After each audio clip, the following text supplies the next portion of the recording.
Birinci sırada kentsel dönüşüm aylar öncesi gelip tespit ettiler ve hiçbir adım atılmadı. Ve Adıyaman'da bir yağmur yağdığı zaman çoğu insanımızın evleri su altında kalıyor. Yani bunun gibi yüzlercesi var. Yani şimdi burada güllük gülistanlık diyor, artı Adıyaman'ın bir hastanede bir aydan önce sıra alamıyorsun. Kadın hastaneleri doktorunda randevu alamıyorsun. Yani sıkıntıları başından sonuna kadar var. Yani şunu diyebiliriz, bir hizmet edecek birini istiyoruz. Kesinlikle.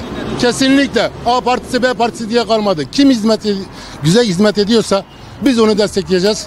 O da Allah rızası için, Adıyaman için güzel bir şeyler yapsınlar. Türkiye için güzel bir şey yapsınlar. Herkese eşit davranan bir belediye istiyoruz biz. Yani eşit olmayan bir belediye kim ne yapacak? Yönetecek bir kişi lazım. Bu da hepsi aynı. Aynı insanlar yönetiyor, yani değişmiyor ki. Adil olan, çevresine olan, torpil falan yapmayan, herkes için en iyisi olan o olsun yani. Kim olursa olsun. Gençler adına biraz daha iş konusunda yardımcı olsalar daha iyi olur. Yani gençlerin takılabileceği bir yer yok. Yani sosyal olarak hiçbir şeyi falan yok. Bu derece yani. Hani seçimde herhangi bir parti şey yaparsa, gençlere biraz daha yardımcı olursa, gençler hakkında yardımcı yapıp onlar hakkında iş sahibi falan yaparsa daha iyi olur yani. Ya her şey, yolu, işsizlik, her şey. Yani sadece işsizlik değil, her şey belli gözün önünde. Başka milletlere bakıyorsun, buraya bakıyorsun, adamın ağlaması geliyor. Hala git bir Urfa'yı gör. Hayır, normal ana arterler iyidir, çalışmalar olmuş ama bilmiyorum ben fazla. Yani. İşsizlik sorunu halk safhada, işsizlik sorunu Adıyaman'da değil, Türkiye genelinde de var. Gelen zaten yemese, yedirmese Adıyaman hangi şehir olursa olsun cennet olur abi. Ya Adıyaman için hangisi dürüstse, temizse Adıyaman kazansın sonuçta yani. Halkı kazansın. Yani mesela kriterler ne olmadı? Ya kriterleri olsun, dürüst olsun, temiz olsun, işi bilen olsun yani. Hangisi işi biliyorsa belediyecilikte, hangisi iyi anlıyorsa o olsun yani. Valla herkesin birbirini sevdi, herkesin birbirine güvendi. Ticaretin, alışverişinin sürekli olduğu, devamlı olduğu, insanlar arası diyaloğun kopuk olmadığı bir Adıyaman istiyoruz.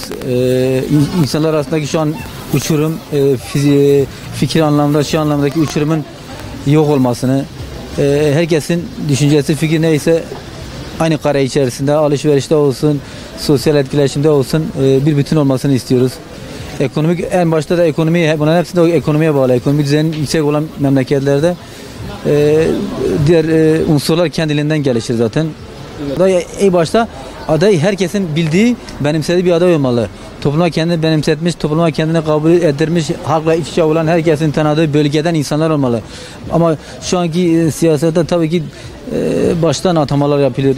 İnsanlarla hiç diyalog olmayan, insanların tanımadığı kişiler. Mesela vekillerimizden var, hiç birimiz tanımıyoruz. Ben açıkçası şöyle yenilikçi bir belediye başkanı istiyorum. Mevcut Adıyaman'da şartlarında herhangi bir hizmet bana göre çok zayıf. Yapılması gereken çok şey var. Bunlardan otopark sorunu, temizlik bana göre çok kötü. Ve kentsel dönüşümde bizim bir çağ atlamamız lazım. Buna düşünüyorum. Ve açıkçası parti gözükmeksizin bana göre milletvekilleri olsun veya başka bir şey olsun, yanlış bir düşünce, yanlış bir öneri bulunduğu zaman gerektiği zaman milletvekillerini veyahut başkalarının da karşısına alıp haksızlar karşısında buna bir tepki gösterebilecek bir aday olması lazım. Adıyaman'ın insanını düşünen, milletini, vatanını düşünen bir, yani aşağısı torpil yapmayacak bir adam istiyorum ben.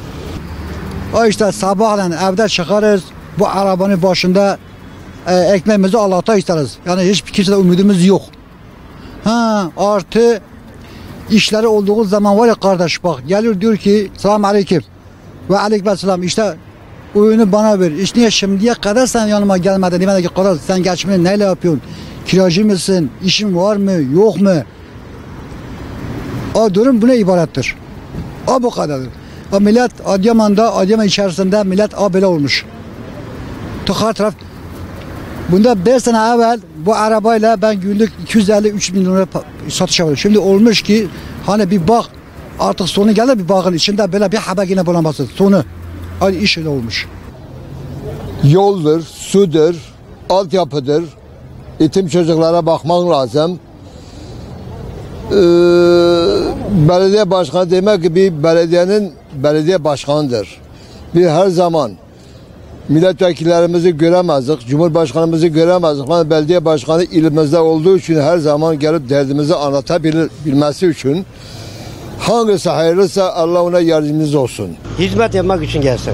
Hizmet yapsın. Hizmet yapmasa yani belediye başkanı bize hizmet yapmadıktan sonra orada sadece devletin maaşı aldıktan sonra bize ne faydası olabilir? Orada Adıyaman işte güzel bir huzurlu, kavgasız, dövüşsüz, güzel bir şey istiyoruz tabii ki. Daha güzel yollar, daha güzel suyun gelmesi, yolun gelmesi, ne bileyim yani. Daha güzel şeyler olması için biz Adıyaman istiyoruz. İnşallah olur.